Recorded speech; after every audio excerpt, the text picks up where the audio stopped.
You feel it right now.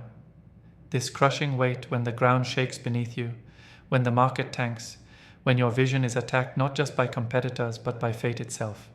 The frustration burning in your chest when you push harder, give more, sacrifice everything, and still the crisis swallows you whole. That gnawing anger boiling because the rules were changed without warning, the system bends and breaks, but you're expected to hold steady, to deliver, to win. It's brutal, it's unfair, and it rattles every bone in your body. But here's the raw truth no one will tell you. Success isn't about avoiding the storm. Success is about bending, breaking, and rebuilding so fiercely that the storm looks away, defeated. This isn't some fluffy, hang in there nonsense. It's about crafting resilience like a weapon, not just bouncing back, but exploding forward, sharper and stronger. How? First, stop pretending resilience is a passive muscle. It's not something you wait for to magically appear after pain. It's forged in the fire of radical self-awareness. Look at your chaos and name it, not just bad market or failed project, but the exact fear that's paralyzing you.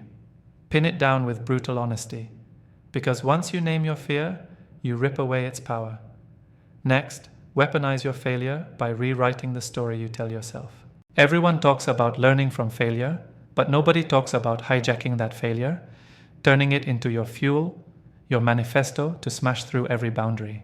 Take one fracture in your foundation and let it redefine your blueprint, not as a sign of weakness, but as a marker of your next level growth. Then, build your fortress with people who don't just understand, but challenge your limits. Not yes people, but the ones who slash through your illusions, the brutal truth tellers who push you beyond your usual edge. Stop trusting the comfort zone network that only reinforces old lies. Seek out the fiercely honest, the radically different, the ones who light fires you didn't even know you needed to burn. Now, rewrite your internal dialogue. Your mind is either your prison guard or your liberator. When the system shouts you must comply, you scream back with absolute freedom. Train yourself out loud. I own my reaction, I choose my path. No crisis defines me, I define my response. Say it until your veins pump with it, until your entire being believes you are the captain of your fate, not a victim of chaos. Lastly, act like you are already the leader who thrives amid disaster. Don't wait for calm to start building. In crisis, rip apart your old routines, reinvent your daily rituals with laser focus on what grows you, what expands your muscle of endurance, and what ignites your mind to create under pressure. This means ruthless prioritization of energy. Cut the distractions, the noise, the comfort that seduces you into paralysis. Choose relentless momentum, step by step, no matter how small, no matter how painful. This is the path. This isn't about survival. It's about absolute conquest over circumstance.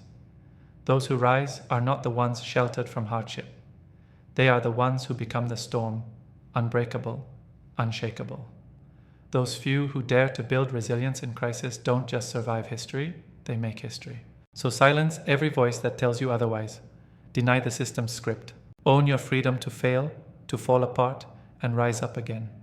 Because in that relentless rebirth lies your true success, crafted not by luck, privilege, or comfort, but by unyielding, unapologetic resilience.